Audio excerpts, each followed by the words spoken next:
In defining progress, I think it's very important to make a distinction between good progress and bad progress. I mean, things progress in the sense that they change.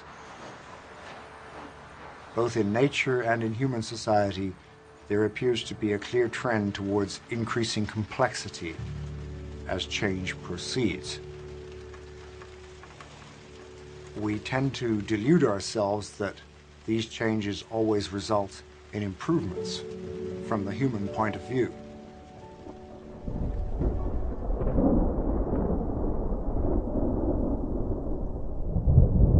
We're now reaching a point at which technological progress and the increase in our economies and our numbers threaten the very existence of humanity. We copy.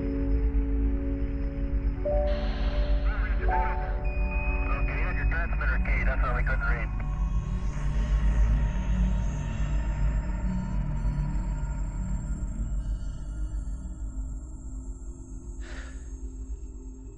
What is progress? I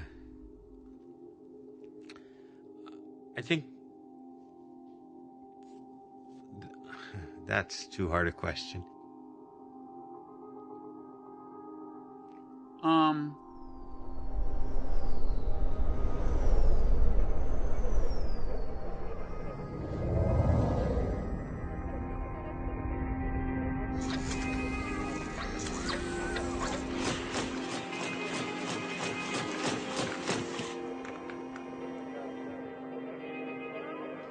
When I think of the word progress, our flag is red, white, and blue, but our nation is rainbow. Progress will not come easy, it will not come quick.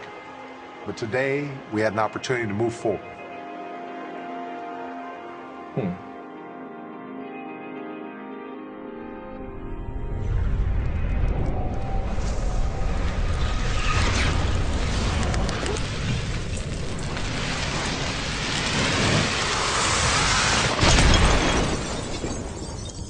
It seems like we're stuck in this trap for the last 200 years since the Industrial Revolution, where we think progress is more of the same. Like, we should make our machines better and get more machines. But we've been doing that for 200 years, so doing more of that is not progress. We're like stuck in this, like a record.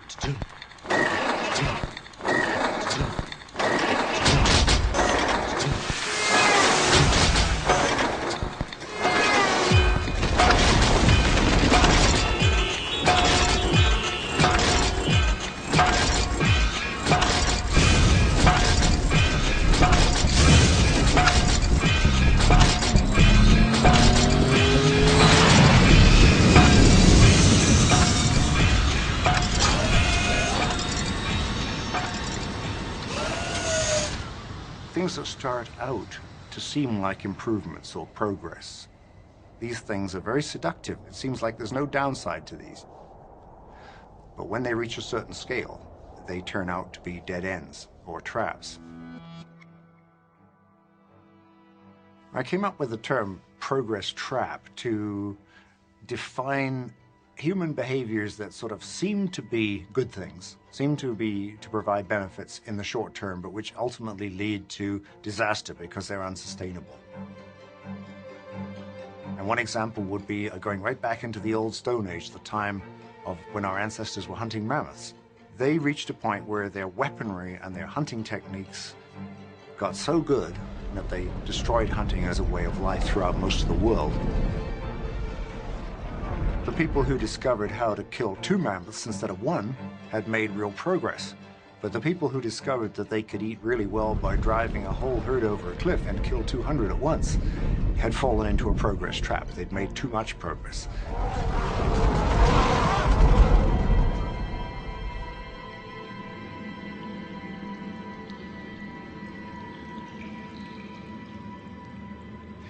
Our physical bodies and our physical brains, as far as we can tell, have changed very little in the past 50,000 years.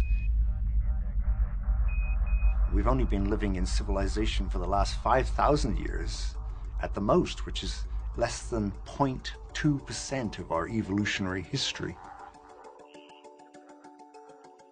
So the other 99.8, we were hunters and gatherers, and that is the kind of way of life that made us.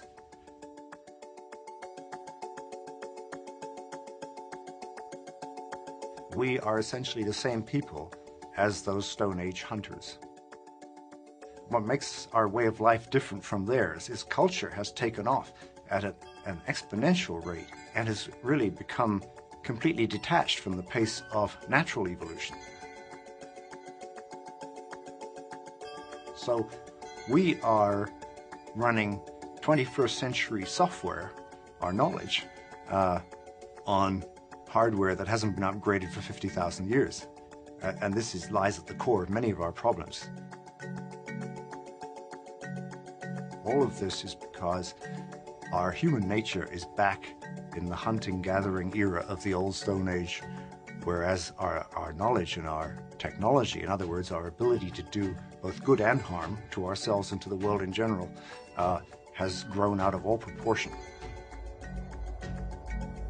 One thing to remember, of course, about the human mind is that it's not that fundamentally different from, say, the brain of a chimpanzee. Most of the human brain, the basic structure of the brain, is much older than the human species. Some of it goes back to bacteria, some of it goes back to worms, some of it originated in the first mammal, some of it in the first primates, some of it in the first human beings. Very little of it, however, changed in the last 50,000 years. And so most of what we do with hardware components that are much older than any of the problems that we face.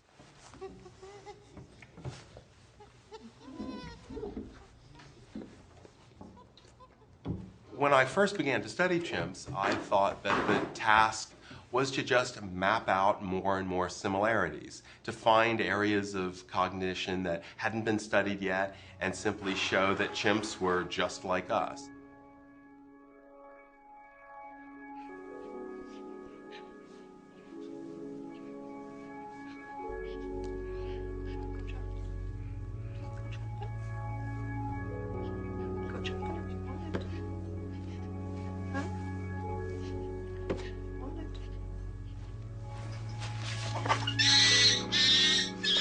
You can imagine teaching a small child to stand up a block upright.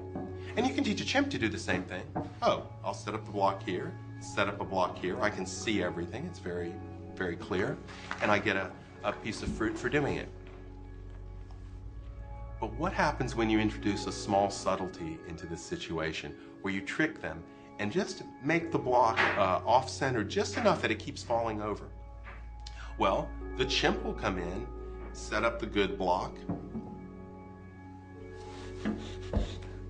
set up the block that we've tricked them with, but then it falls over. Well, the chimp can see that it's not the way it's supposed to be, so they try again. And they try again. And they move it to one place, and they move it to another place. And they keep trying to get it to stand up because they know what is supposed to happen, but they have no understanding or no inclination to ask why. What unobservable part of the situation is causing that block to keep falling over? The young child will enter, set up the good block, try to set up the block that we've tricked them with. But when it falls over, well, first they'll try again, and maybe try again. But very quickly, they'll turn it over, feel the bottom of it, shake it, try to discern what unobservable property of that block is causing it to fall over.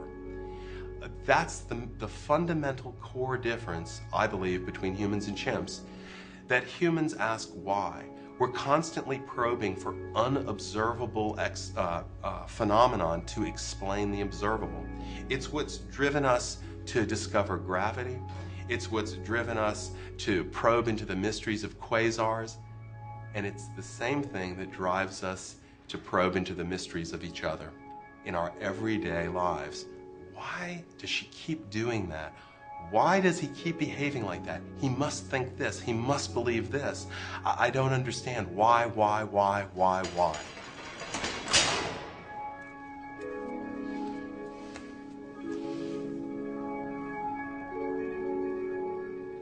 So the upside of the human capacity to ask why, to continually probe behind appearances, and to try to find out how the world really works, is we develop fabulous new medicines. We develop fabulous new therapeutic techniques to take care of people.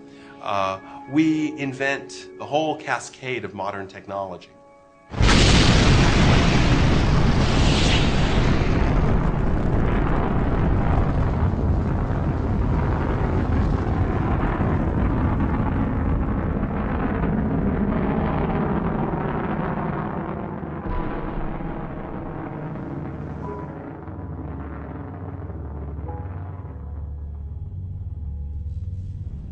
But the downside is that we invent the whole cascade of modern technology.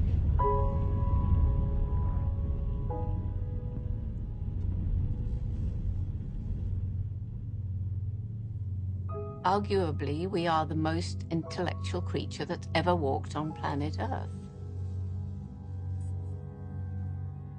So how come then that this so intellectual being is destroying its only home? Because we only have the one home. Maybe one day people will be on Mars, but for the moment we've got planet Earth. And we are destroying, we are polluting, we are damaging the future of our own species, which is very counterproductive from an evolutionary perspective.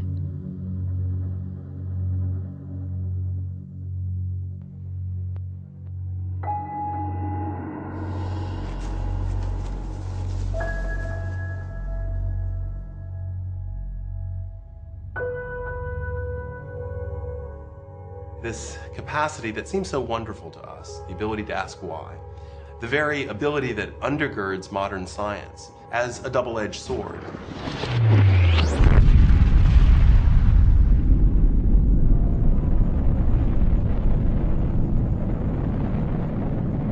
If humans go extinct on this planet, I think what's going to be our epitaph on our gravestone is why. I'm getting a light driving this machine. Think I overdid that one. Yeah, it went clean out of sight. Oh, you think you're so clever. Okay. We have the ability to think into the future, but most of our mechanisms, most of our brain mechanisms evolved before we had any ability to think forward to the future, and when it made some sense for decisions to be short-term. And so a lot of our brain mechanisms what I call our ancestral mechanisms or our reflexive mechanisms are tuned to making snap decisions right away, like fight or flight. You see the lion, either you're going to fight or you're going to run. No time to think about the long-term consequences. And that's good when we're stressed about something immediate that we can deal with, for example. But those very systems that work by reflex are not so good at cooperating with these more modern systems, the deliberative systems that allow us to make long-term decisions and say, well, is this good for me? Is it good for my society, for my planet?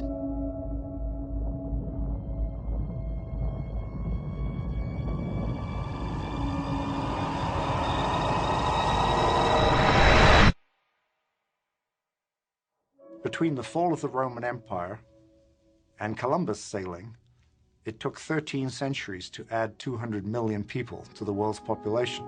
Now it takes only 3 years. A simple thing like pasteurization, the warming of milk so that the bacteria are killed, and the control of smallpox, things like that have led to a great boom in human numbers.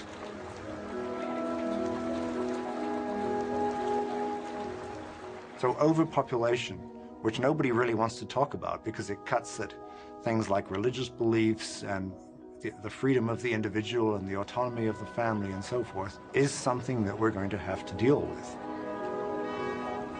We probably have to work towards a much smaller worldwide population than 6 or 7 billion. We probably need to go down to a half that or possibly even a third of that if everybody is going to live comfortably and decently. The other side of this problem, and perhaps the more dangerous side, is the footprint of the individuals at the top of the social pyramid who are consuming the most. Somebody in the United States or Europe is consuming about 50 times more resources than a poor person in a place like Bangladesh.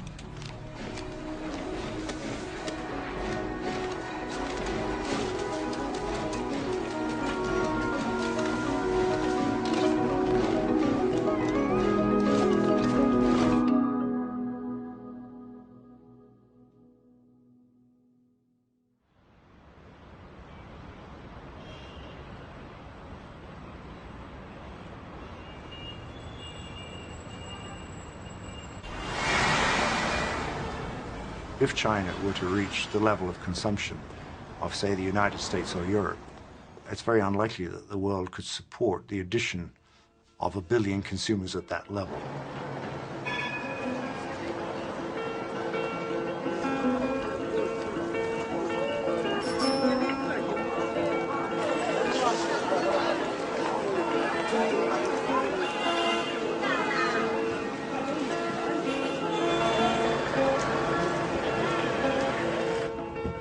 Let's say in China, maybe 200, 300 million people are quote-unquote affluent.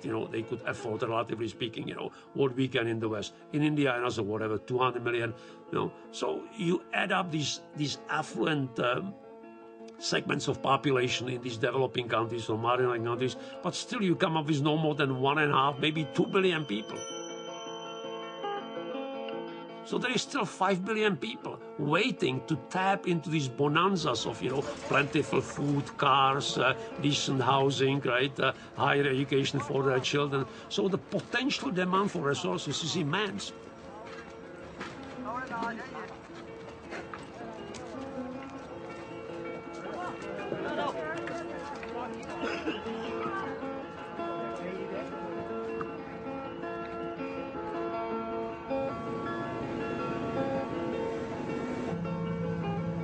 要说个人驾驶经验不知道多少公里，但是自驾车以领队的这个工作，带领自驾车达到了50万公里以上。这个谁的司机啊？这个车过去吧，再高一点，停，停，走，好，停。走一点，好，好，咱们待会儿先出发，等前面车过了咱们走。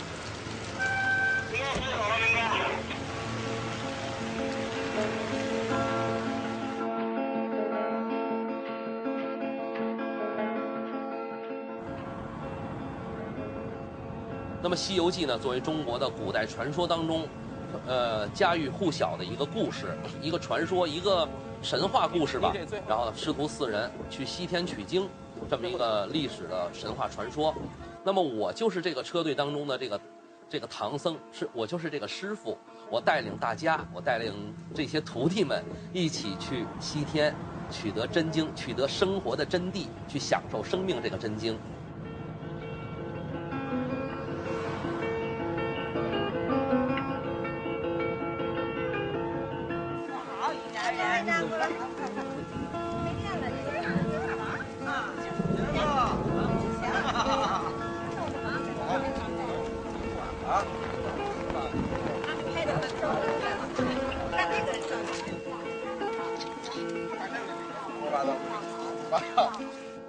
住在河对岸有一个小村庄，他们村子里头就是这样，基本上家家户户没有冰箱。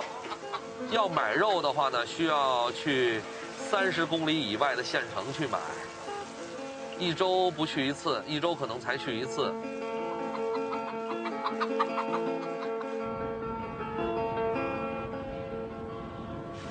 所以说我个人的生活条件，在最近的这个10几、20几年之内发生了翻天覆地的变化。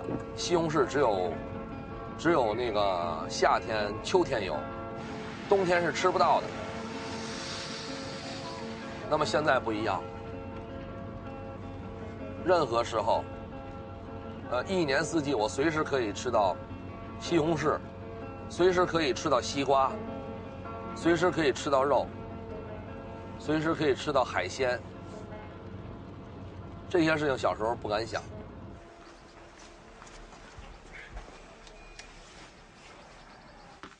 到家了，10多天啊。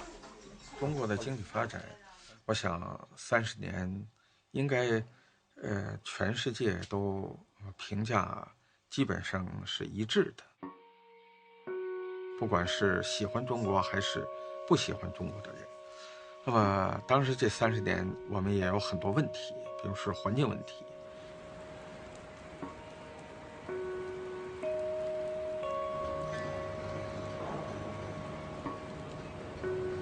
北京的环境在奥运会以前是非常糟糕的，那么现在停了，已经有很大的改进。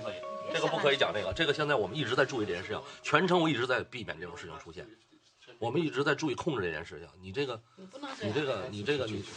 不是去的问题，现在不是对你的采访，不是全世界都知道，不需要你不能用你的嘴去说出来。别说了，什么叫别说了？你说这个是很有问题的，你知道吗？我们一直控制这件事，因为不成问题呢。那么我这么多年的这个工作是我才积累到现在这种地步，那你这么去做对我有很大的伤害，你明白吗？你这边去对我有很大的伤害，你不明白。那么中国的经济在今后还是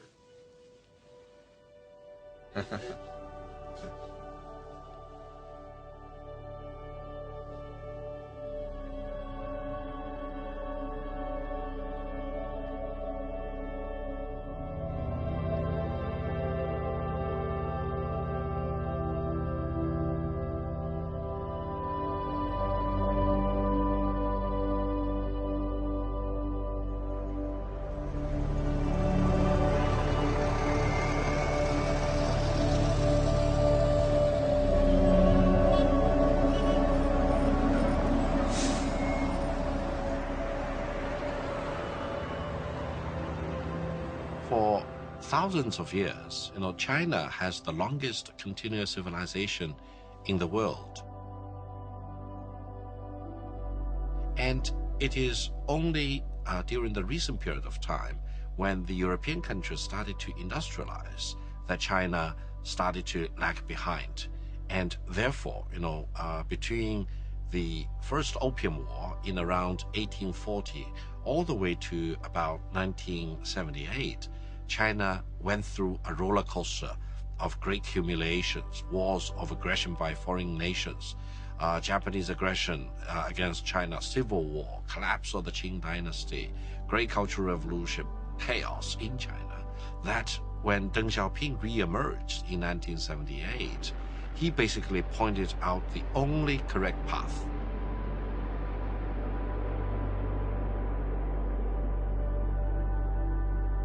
We need to go onto a path of growth, and China need to modernize and industrialize. And I think that's, the beginning of China's correct development onto a right path.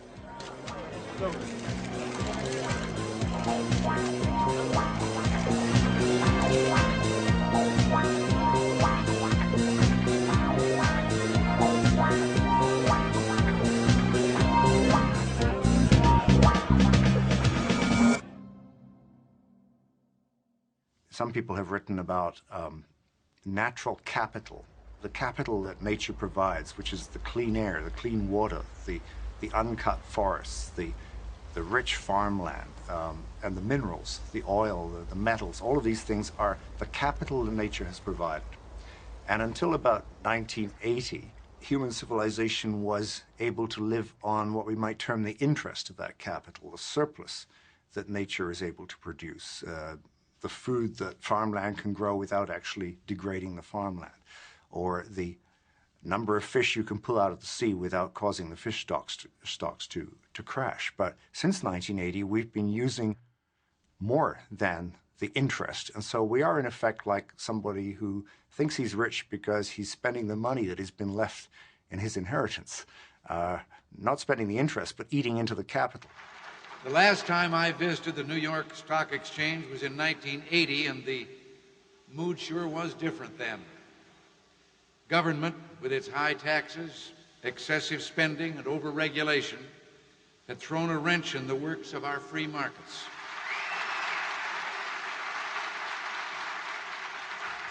With tax reform and budget control, our economy will be free to expand to its full potential, driving the bears back into permanent hibernation. That's our economic program for the next 4 years. We're going to turn the bull loose.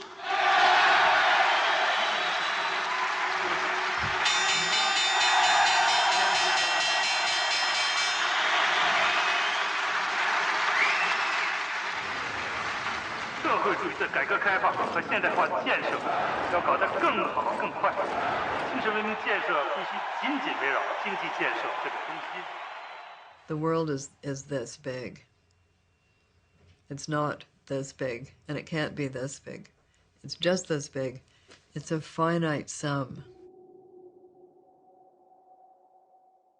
Instead of thinking that nature is this huge bank that we can just, this endless credit card that we can just keep drawing on, we have to think about the finite nature of that planet and how to keep it alive so that we too may remain alive. Unless we conserve the planet, there isn't going to be the economy.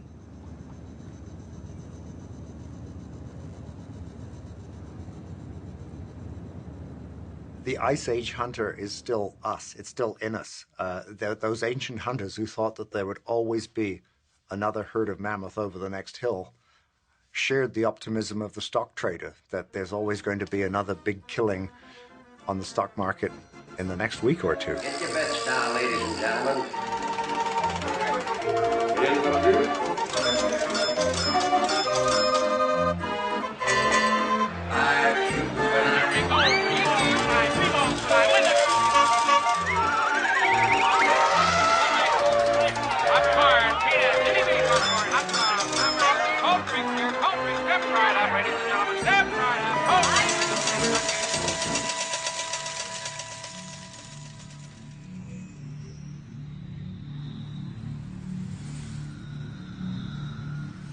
If you're watching the Earth, say, over the last 5,000 or 6,000 years, and you're speeding up your film, what you see is civilizations breaking out like forest fires in one pristine environment after another.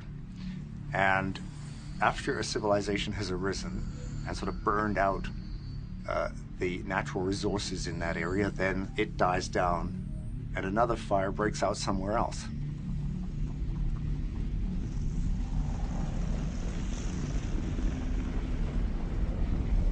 And now, of course, we have one huge civilization all around the world, which we have to confront the possibility that the entire experiment of civilization is in itself a progress trap. The Dow plunged more than 500 points yesterday. It was the biggest Dow decline ever. De la crise financière américaine. Aún en el resto de las principales bolsas And our economy seemingly on the brink of collapse. registran caídas en torno And while banks have failed and shares have plummeted, the effects are working their way down to all of us. The economy will get worse before it gets better. Credit rating down. En el último año. Credit rating When will the economy turn around? Yes. I'm not an economist, but I do believe that we're growing. And I can remember, this press conference here, people yelling recession this, recession that, as if you're economists. And I'm an optimist. I believe there's a lot of positive things for our economy. Faith in progress has become a kind of religious faith, a sort of fundamentalism, rather like the market fundamentalism that has just recently crashed and burned. The idea that you can let markets rip is a delusion, just as the idea that you can let technology rip and it will solve the problems created by itself in a slightly earlier phase. That has become a belief very similar to the religious delusions that caused some societies to crash and burn in the past. Written records go back about 4,000 years, and from 2000 BC to the time of Jesus, it was normal for all of the countries in the world to periodically cancel the debts when they became too large to pay. So you have Sumer, Babylonia, Egypt, other regions, all proclaiming these debt cancellations, and the effect was to make a clean slate so that society would begin all over again. This was easy to do in a society where most debts were owed to the state. It became much harder to do when enterprise and credit passed out of the hands of the state into private hands and into the hands of an oligarchy. And the last thing they wanted was to have a king that would actually cancel the debts and restore equality. Rome was the first country of the world not to cancel the debts. It went to war in Sparta, in Greece, to overthrow the governments and the kings that wanted to cancel the debts. The wars of the 1st century BC ended up stripping these countries of everything they had. Not only did it strip the temples of gold, it stripped the public buildings, it stripped the economies of their reproductive capacity, it stripped them of their waterworks, it made a desert out of the land. And it said, a debt is a debt.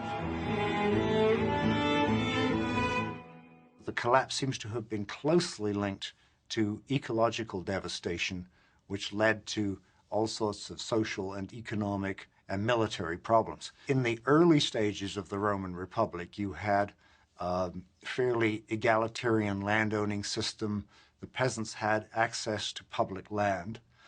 But as the Roman state became more powerful and the lords and the generals began to appropriate public land for their own private estates, more and more peasants became landless. At the same time, erosion was a serious problem, so bad that some of the Roman ports silted up with all the topsoil that got washed down from the fields into the river. And archaeologists have been able to establish how badly degraded much of Italy was by the fall of the Roman Empire, and how it took 1,000 years of much reduced population during the Middle Ages for fertility in Italy to rebuild.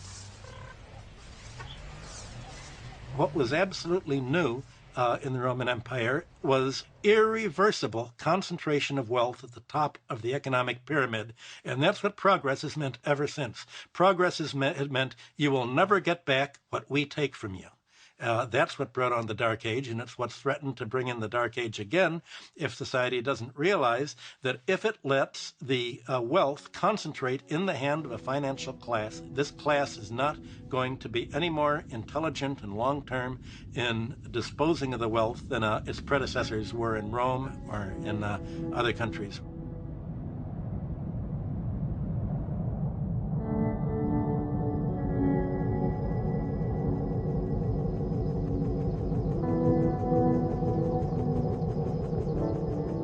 Well, the term oligarchy obviously sounds a little esoteric. It just means a small group of people have got a lot of political power based on their economic power. We like to think of the United States as being much more democratic, much more spread out in terms of who has the power. And oligarchy is something that's usually associated with relatively poor countries, but that view has to be updated because we've got an essential part of that problem, that structure, in the United States today. The people who got all this economic power were in the financial sector. It was Wall Street, if I can use that shorthand expression. Wall Street became really powerful. They used that power to buy influence in Washington, get more deregulation, so to get more of the playing field shaped in the way they wanted, which was no government intervention, no restrictions on what they were going to do. That enabled them to make a lot more money, which brought them more political power, and this went on for a considerable period of time until, of course, there was an enormous crash. But basically, you come to us today on your bicycles after buying Girl Scout cookies and helping out Mother Teresa, telling us we're sorry, we didn't mean it, we won't do it again. Trust us. Well, I have some people in my constituency that actually robbed some of your banks. And they say the same thing. They're sorry, they didn't mean it, they won't do it again. Just let them out. Do you understand that this is a little difficult for most of my constituents to take? That you learned your lesson? The bankers can't stop themselves. It's in their DNA, in the DNA of their organizations, to take massive risks, to pay themselves ridiculous salaries, and to collapse. And the more that reasonable, responsible people of the center, and the left and the right, see this, the closer we'll get to finally constraining the power of these out-of-control financial oligarchs. It's not a mystery, it's not a surprise that we know we have crises every 5 or 10 years. You know, my daughter called me from school one day and said, "Dad, what's a financial crisis?" And without trying to be funny, I said, "It's the type of thing that happens every 5 to 7 years." And she said, "Why is everyone so surprised?" So we shouldn't be surprised.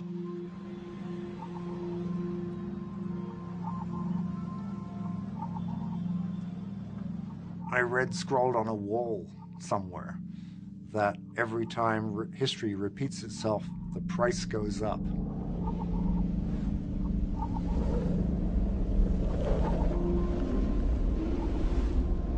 If you look at the increasing complexity of civilization, what you can see towards the end of the classic Maya period is the enormous amount of effort being put in to build palaces and temple precincts that are controlled entirely by the nobility, and from which one imagines the peasantry was excluded, just as the ordinary folk are excluded from gated communities in many countries today.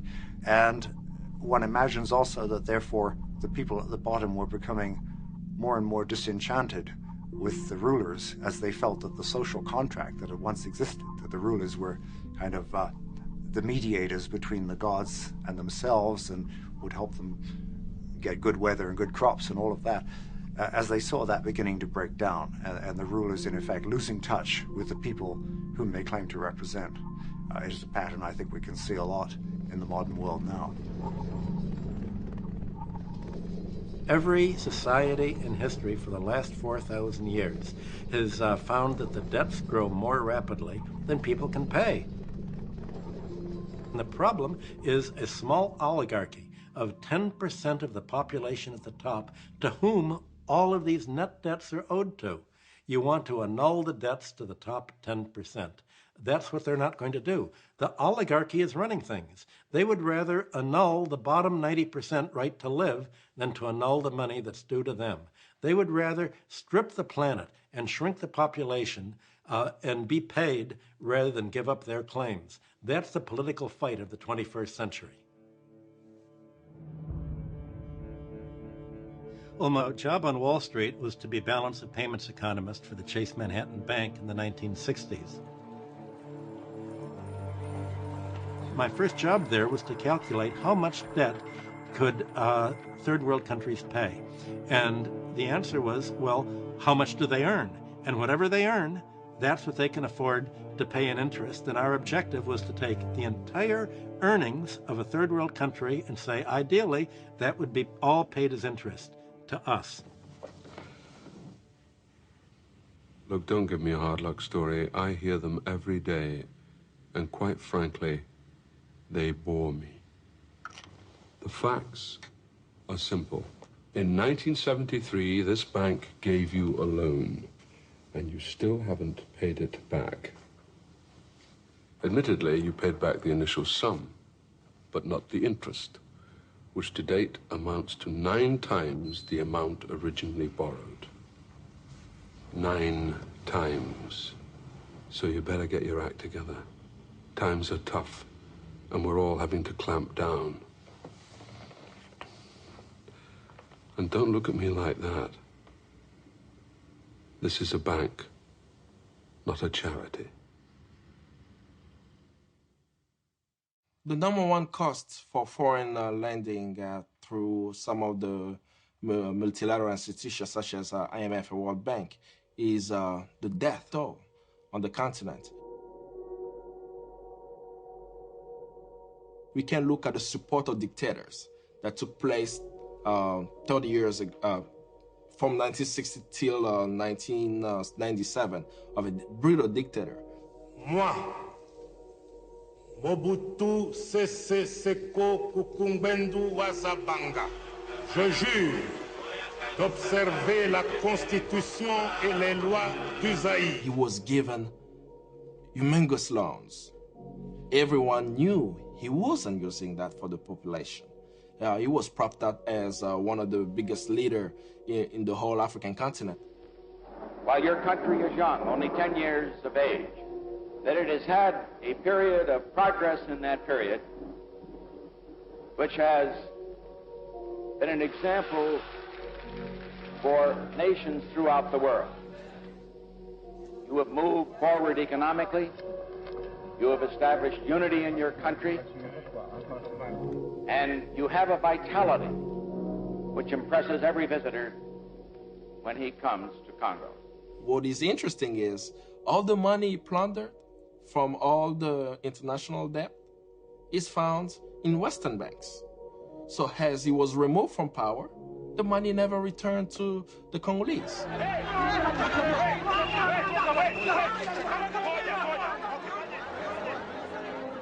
The population didn't have access to medical services, didn't have access to adequate education, living wage, and it continued till today. Now the Congo has a $14 billion debt. It's been structured in a way where the people do not benefit, and the human cost is so high. You know, in the Congo we have 6 million deaths since 1996.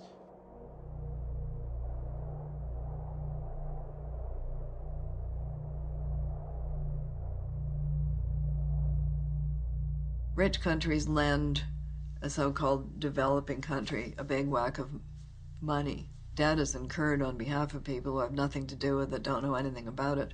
Then they're expected to pay the price by scraping off their livelihood, turning it into money, and giving it to somebody else. How could the money given to the Congo benefit to the people? Use some of the funds to make sure that there are strong institutions within the country that will protect against human rights violation and so many other issues that we face. But these funds are not used for that, because whenever it's given, they tell you specifically what project you have to use it for. And mainly, it's usually mining projects to get access to resources.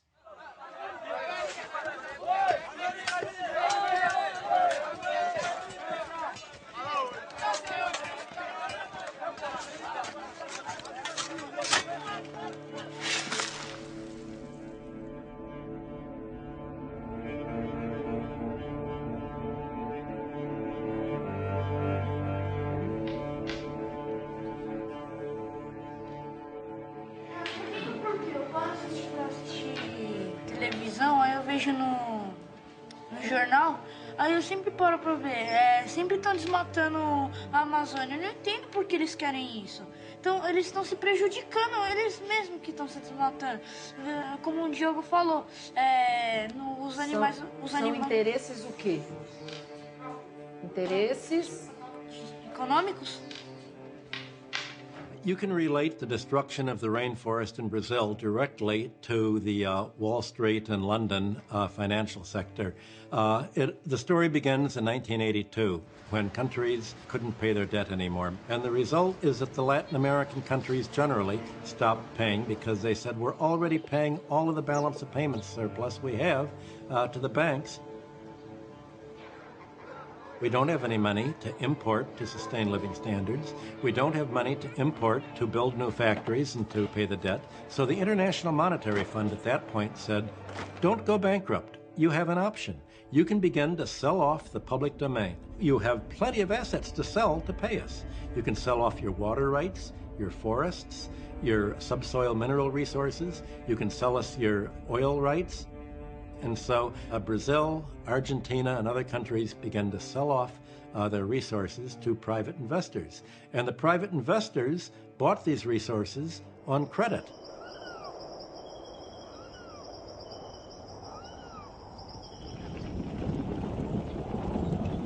Até então, as pessoas acreditavam que os recursos naturais eram praticamente infinitos e de que só se deveria valorizar aquilo que tinha uma transformação feita pelo homem. Agora nós estamos descobrindo que existem serviços que são prestados à humanidade e à sustentação da vida na Terra, que são feitos pela natureza, e que os povos, eles, pela posição que ocupam geograficamente, são detentores de parte desses serviços prestados pela natureza. Quando eu me deparei com uma situação em que havia um risco de destruição daquele modo de vida e de entender pelo que eu deveria lutar, a favor do que deveria lutar e contra aqueles que achavam que a floresta era sinônimo de atraso, de ser algo contra o progresso.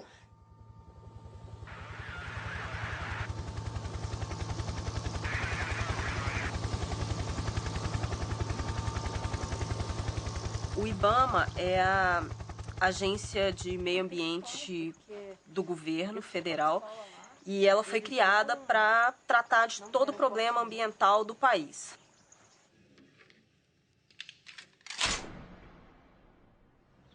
Quando eu entrei no IBAMA, eu vi que a área que eu mais gostaria e que eu poderia defender os meus ideais e estar em contato com a natureza seria na fiscalização. Onde eu puder estar, o que eu puder parar, eu vou fazer, mas infelizmente o que eu posso fazer é ínfimo comparado ao que acontece. O Vanderlei dele é com W ou com D? Sei lá, Vanderlei. Então esse 144 é só esse pedacinho aqui, né? É. Esse vermelhinho que tá aqui nesse cantinho.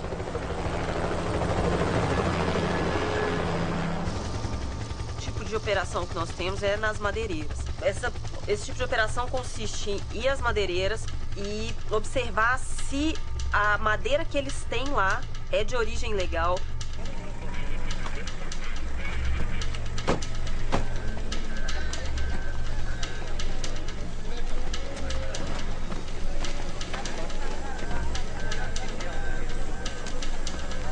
Então peço para vocês também, Anara, olhe para esse pessoal, todos eles têm famílias, todos são trabalhadores, não tem nenhum bandido aqui, como o mundo lá fora fala de nós, né?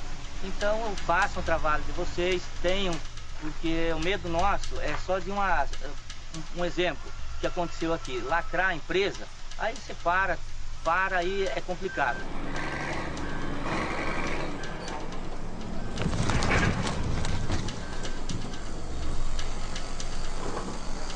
Tá bom?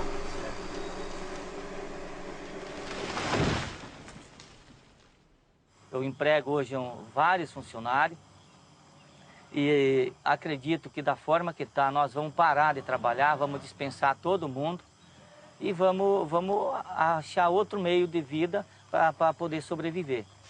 Amanhã a gente volta a trabalhar e senão nós dispensamos novamente.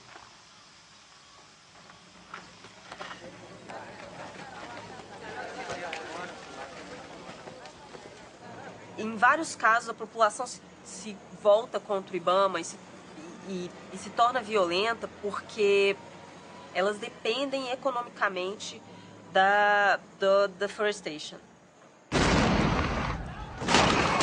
E aí ocorrem esses distúrbios, essas guerras civis nessas cidades amazônicas.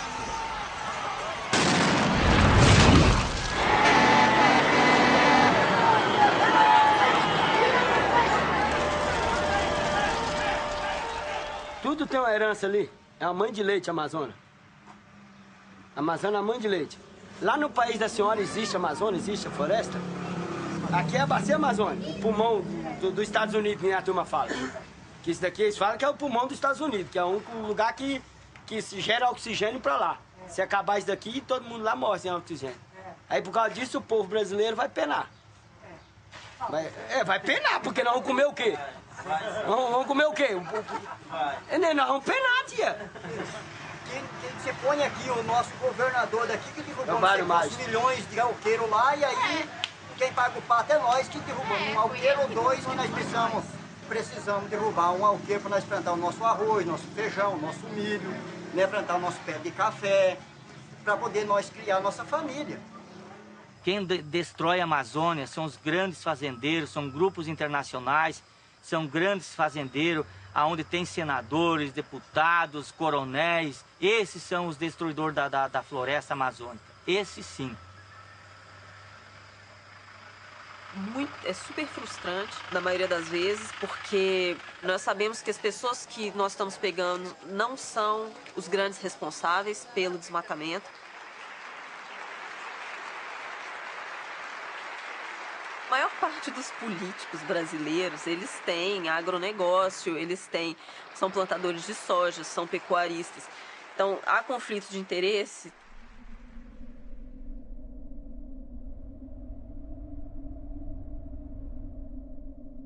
They're cutting down the rainforest, they're emptying out the economy, they're turning it into a hole in the ground to repay the bankers. That's the financial business plan. That's how it ends up. Because the bankers can always take their money and begin digging holes in another country and emptying out that country. That's the global financial system.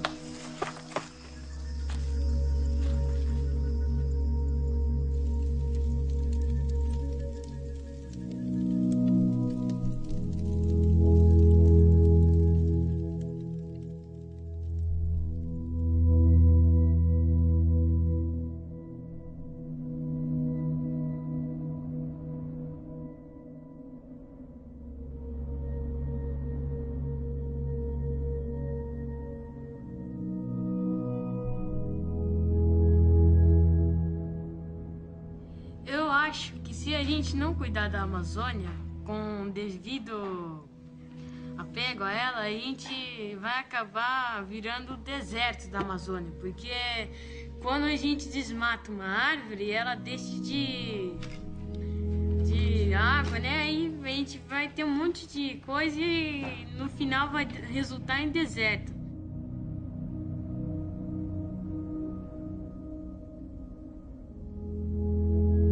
The economists say if you clear cut the forest, take the money and put it in the bank, you can make 6 or 7%. If you clear cut the forest, put it into Malaysia or Papua New Guinea, you can make 30 or 40%. So who cares whether you keep the forest? Cut it down, put the money somewhere else. When those forests are gone, put it in fish. When the fish are gone, put it in computers. Money doesn't stand for anything, and money now grows faster than the real world. Conventional economics is a form of brain damage. Economics is so fundamentally disconnected from the real world. It is destructive. If you take an introductory course in economics, the professor in the first lecture will show a slide of the economy. And it looks very impressive, you know, raw materials, extraction, process, manufacture, wholesale, retail, with arrows going back and forth. And they try to impress you because they think, they know damn well, economics is not a science, but they're trying to fool us into thinking that it's a real science. It's not. Economics is a set of values that they then try to use mathematical equations and all that stuff and pretend that it's a science. But if you ask the economist, In that equation, where do you put the ozone layer? Where do you put the deep underground aquifers of fossil water? Where do you put topsoil or biodiversity? Their answer is, oh, those are externalities. Well, then you might as well be on Mars. That economy is not based in anything like the real world. It's life, the web of life that filters water in the hydrologic cycle. It's microorganisms in the soil that create the soil that we can grow our food in. Nature performs all kinds of services. Insects fertilize all of the flowering plants. These services are vital to the health of the planet. Economists call these externalities. That's nuts.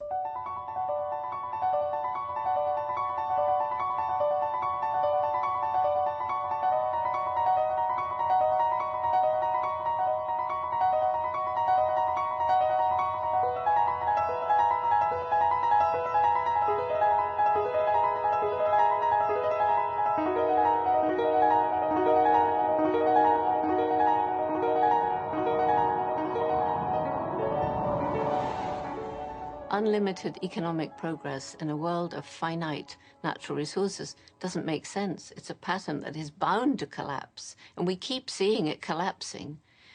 But then we build it up because there are these strong vested interests. We must have business as usual.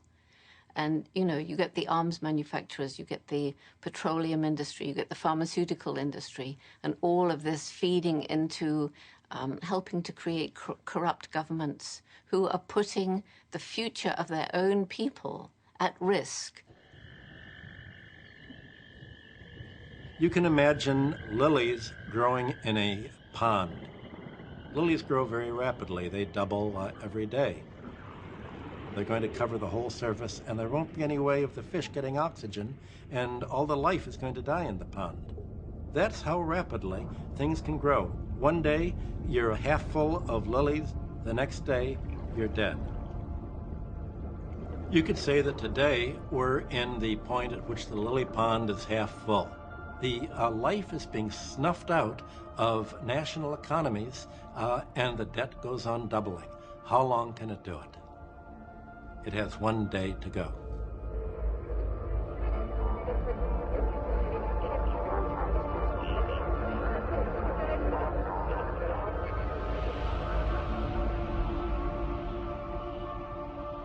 All the civilizations of the past, and I think our own, only seem to be doing well when they're expanding, when the population is growing, when the industrial output is growing, and when the cities are spreading outwards.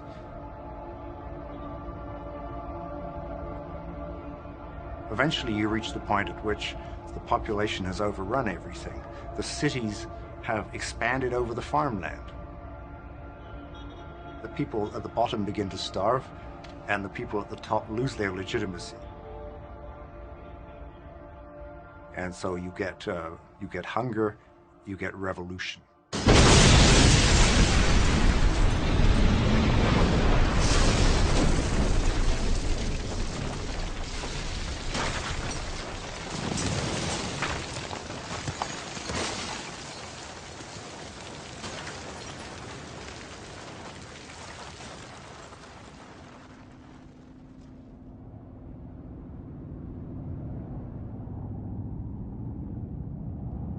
Now, one kind of scary thing about the moment we're in is that for the first time, there's kind of only one system.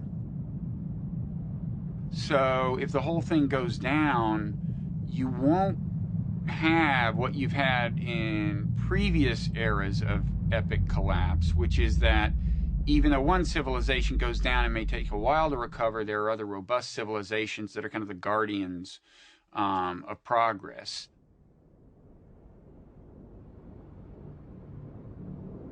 In that sense, some of the things that have been reassuring in the past about progress don't necessarily apply to the current situation, because once you get to the global level, you've only got one experiment working. That's just the inevitable culmination of its growth ever since the Stone Age. And there were way stations along the way, like the Roman Empire. And now here we are, and more and more people are in the same boat, and they face problems, and either they will solve them together or suffer together, and possibly on a catastrophic scale.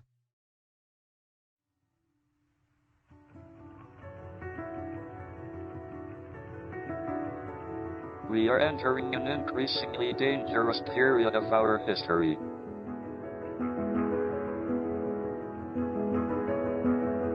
Our genetic code still carries the selfish and aggressive instincts that were of survival advantage in the past.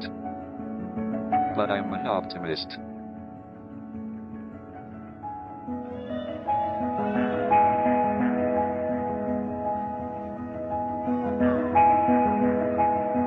If we are the only intelligent beings in the galaxy, we should make sure we survive and continue.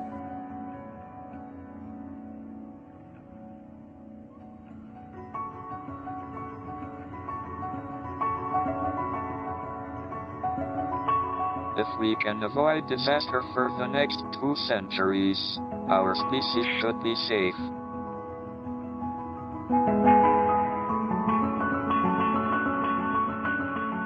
We have made remarkable progress in the last 100 years.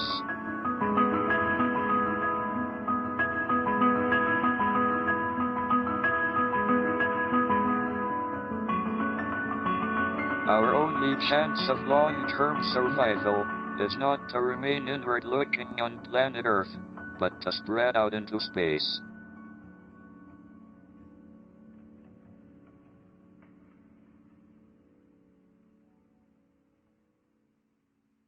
I was at a conference a few years back with George Lucas, and he came up and said, you know, there's only 2 hopes for humanity. Either we find another planet to colonize after we've destroyed this one, or perhaps your technology, meaning what we're doing with the genetic code, might be able to allow us to transform ourselves or other aspects of the planet where we could continue to live here.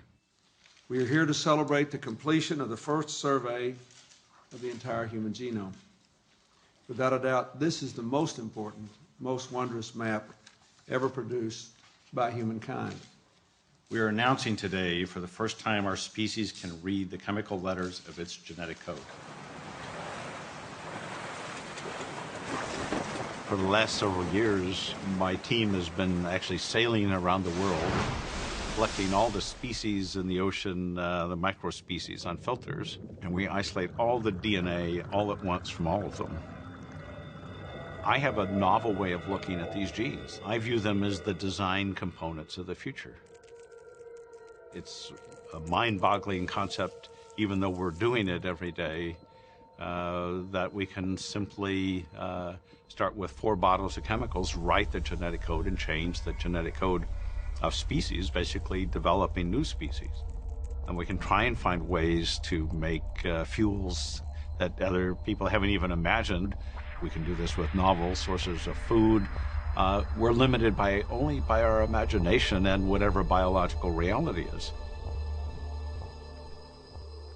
When we consider trying to replace oil, we use billions of gallons of oil a year.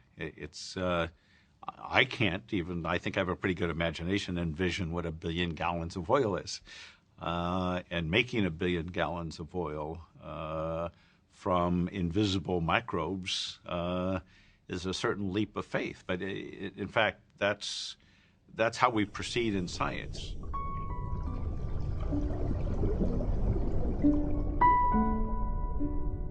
Instead of writing software for computers, we can now write software for life.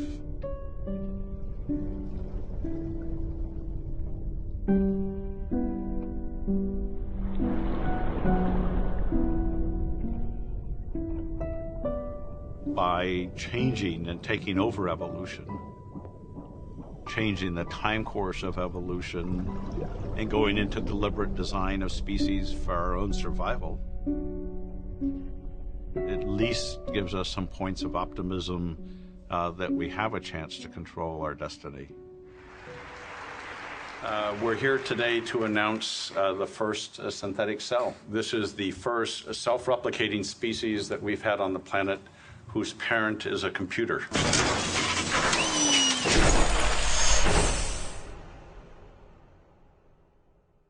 One of the challenges that it faces the human species is we are more and more in a position of acting like gods.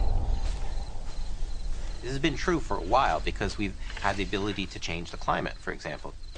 This is going to be even more true with genetic technologies. We're going to be able to manipulate other species and eventually ourselves. We're going to be in a position of controlling our own fate in a way that no creature has ever, in a billion years on the planet, had an opportunity to do. I once wrote a poem in which a mad bishop said, "And man became God, became greater than God in the godhood of man." I do not see anyone living in this materialistic society as being anything like God. I don't know what God is, but in my wildest dreams, I would never conceive of God or a God as being like a modern human being in a materialistic society. We're anything but godlike. I think the challenges are so overwhelming to all of us that we're all trying to just use whatever new tools we can to try and change the future. Synthetic biology is a progress trap par excellence. Biologists have pointed out that these engineering approaches is all very well, and the engineers can try to treat life as though it was some sort of computer or engineering substrate. But ultimately, the microbes are going to end up laughing at them, that life doesn't work like that.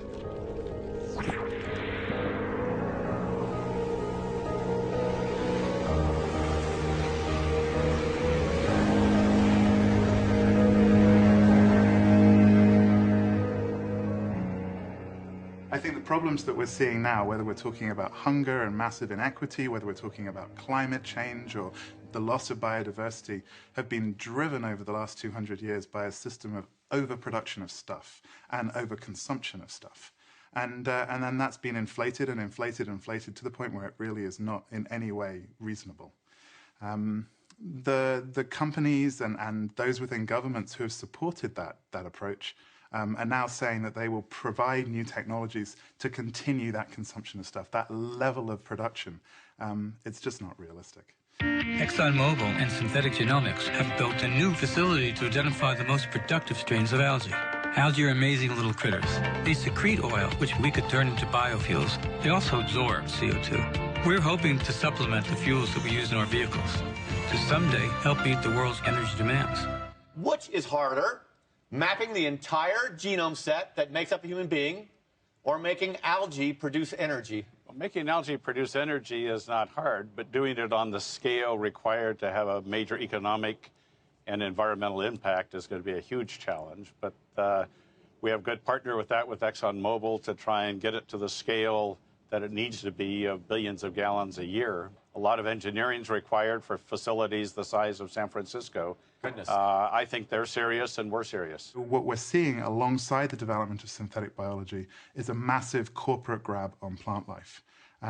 Literally speaking, that means a grab on land and a grab on seas as well, where people are being moved off of land to make way for the growing of plant life that can be transformed into plastics, chemicals, fuels, and so forth. What drives synthetic biology is not an attempt to save the planet or help humanity, but an attempt to increase the bottom line for certain very large corporations. If we're going to feed the upcoming 9 billion people, we can't afford to use our prime cropland for trying to produce the billions of gallons of fuel that we use. What we're doing with writing the genetic code, changing these species, allows us to use desert land we just need sunlight and CO2 for using these new engineered algae, for example. Synthetic biology, in a way, it's frightening, but I'm very sympathetic to it in many ways. That it would be nice to get a more water-efficient plant, but still, it would still need water. Craig Venter cannot create a plant which needs no water and no nitrogen, or which totally fixes all its nitrogen by sucking it from the air.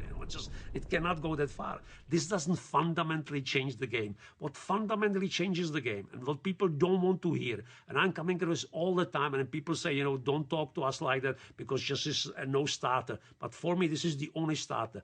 We have to use less. The poor people need more. There is no doubt about it. There is no discussion there, really, right? If you are average villager somewhere in Rajasthan or Punjab or Nigeria, you need more, period. There's a basic human decency compels you to say these people need more clean water, more basic food, more education for their children. The discussion closed, right, before it begins, right? But as far as us is concerned, we certainly could and should do with much, much, much less. People have been conditioned that things have to always go better. And immediately as you say, limit something, people think this is not getting better. But it would be. It's even a non-starter saying people, you should eat less. You should eat less meat, right? That's a non-starter, right? You should use less electricity, right? You should build smaller cars. The other day I saw the vice president of GM talking about the new GM, right? And one of these journalists asked him rightly, but your cars are still so heavy. And he says, yes, we are working on it. What is there to work on it, right? There are so many things which we could do, not to surrender our standard of living, not to kind of live in a gutter, really, right? But we don't need 1.5-ton car to go from red light to red light in a city, really, right? People are not willing to go back on these things. Most of them simply are not, because they've been totally hijacked by this material culture. Let's not underestimate the persuasion, the power of this material culture is immense. It's just immense. When I've seen so many people being so genuinely unhappy that they cannot afford a $50,000 bathroom remodeling, right? I mean, there's something wrong with that value set, right? Because bathroom is a place where you should spend 10 minutes to take your shower and brush your teeth, right? So it doesn't have to be worse. But you know how much money people are. So, again, on my mind, because we are thinking about redoing our bathroom, right? So it's on my mind. So it's very interesting. So for me, it's a chore because it has to be done, really. But for many people, it's kind of a life-affirming thing, People are renting storage spaces, right? Which they will never access in the next 20 years to store the junk which they cannot store in their 5,000 square foot homes, really, right? So do we need that, really? So it's just amazing, really. So this is very difficult to put the genie in the bottle. So everything is defined in this material thing, really. I could make it a lot more coherent, but you see, this is difficult because when you make it a lot more coherent, you make it prescriptive. And prescriptions never work, really, because I don't have the solution. I can't sit here and say, we should follow this, and by 2030 everything click and we all live happily ever after, right? So I'm making it deliberately uncoherent. I could be very doctrinaire.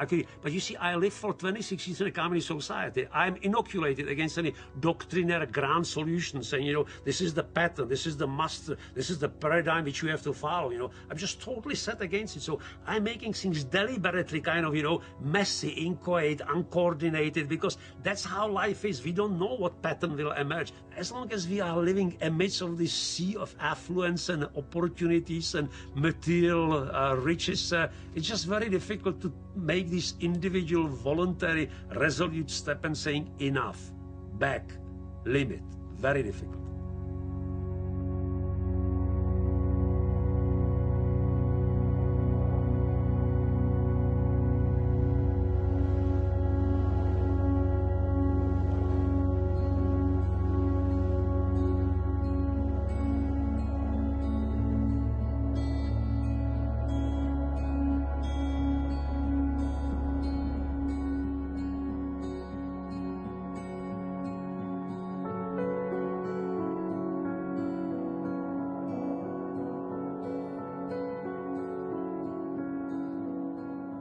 Eu acho que chegamos à era dos limites. Ainda que sejamos livres, nós somos livres para viver de acordo com a natureza que fomos criados. E não é possível defender modelos que não possam ser universalizados, porque senão nós teríamos que partir do princípio de que alguns têm direitos e outros não têm direitos. Logo, não é um problema de técnica, é um problema de ética. I was walking around pointing my finger at everybody and, you people, and, blaming the culture for its consumption. And finally, one day I came home and the air conditioners were on, even though there was no one home. And I was like, wait, I'm going around blaming everybody else, but the fact of the matter is that my lifestyle requires a huge amount of resource too. So how can I blame other people? And I realized that before I go around trying to change other people, maybe I should look at myself and change myself and keep my side of the street clean. So I came up with this idea that I would live as environmentally as possible for a year and see how that affected us. So we did this no-impact experiment. We did it. We live in New York. We live in the middle of New York City, which made it unusual because most people can think of environmental living as some sort of a back to the land thing. But of course, back to the land is not the right idea when it comes to saving our habitat. If all of us in New York were to go back to the land, we would very much destroy the land.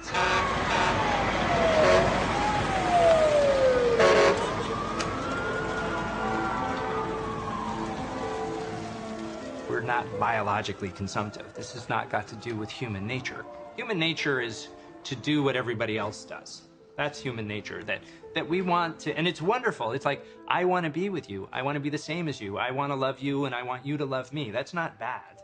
So that's but that's also part of the problem. I want to be the same as you, and you consume, so I'm not going to be the first not to consume. But it also tells us that if we can move from non-consumption to consumption, we can also move from consumption back to non-consumption.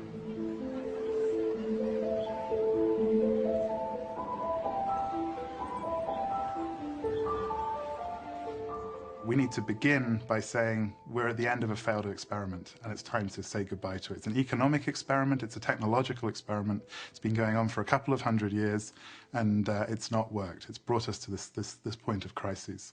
Then we can start to sanely and intelligently say, how can we live within the real limits that our planet gives us and create a safe operating space for humanity? Admittedly, we've used our brain in ways that are detrimental to the environment and society, but brains are beginning to get together around the planet to find solutions to some of the harm that we've inflicted. And you know, we humans are a problem-solving species, and we always do pretty well when our back's to the wall. It's easy now to see kind of a giant social brain or planetary brain because it's in the physical form of the internet.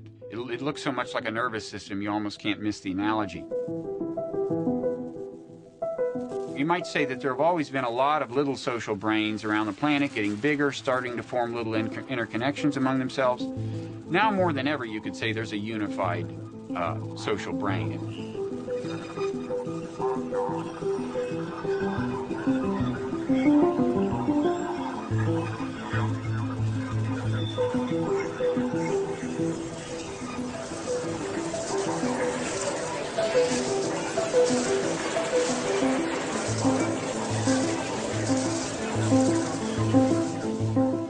Even if the overall arc of history is toward an expanded moral horizon, more and more people acknowledging the humanity of more and more different kinds of people, there's always the risk of backsliding, and it can be catastrophic. From a point of view of strict self-interest, it is imperative that we make further moral progress, that we get more and more people to acknowledge the humanity of one another, or it will be bad for pretty much all of them. If we don't develop what you might call the moral perspective of God, then we'll screw up the engineering part of playing God, because the actual engineering solutions depend on seeing things from the point of view of other people, ensuring that their lives don't get too bad, because if they do, it'll come back to haunt us.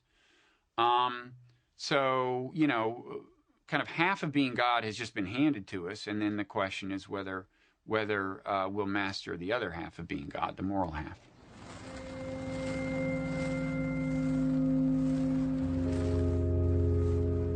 The bad news is that the Enlightenment is sometimes hard to come by because of human nature in some cases, because, you know, we've got these kind of animal minds designed for a very different environment, facing novel problems.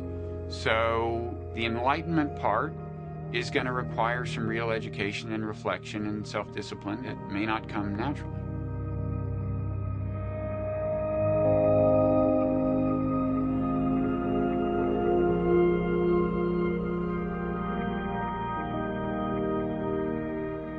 I think what we're up against here is human nature. We have to reform ourselves, remake ourselves in a way that cuts against the grain of our inner animal nature and transcend that Ice Age hunter that all of us are if you strip off the thin layer of civilization.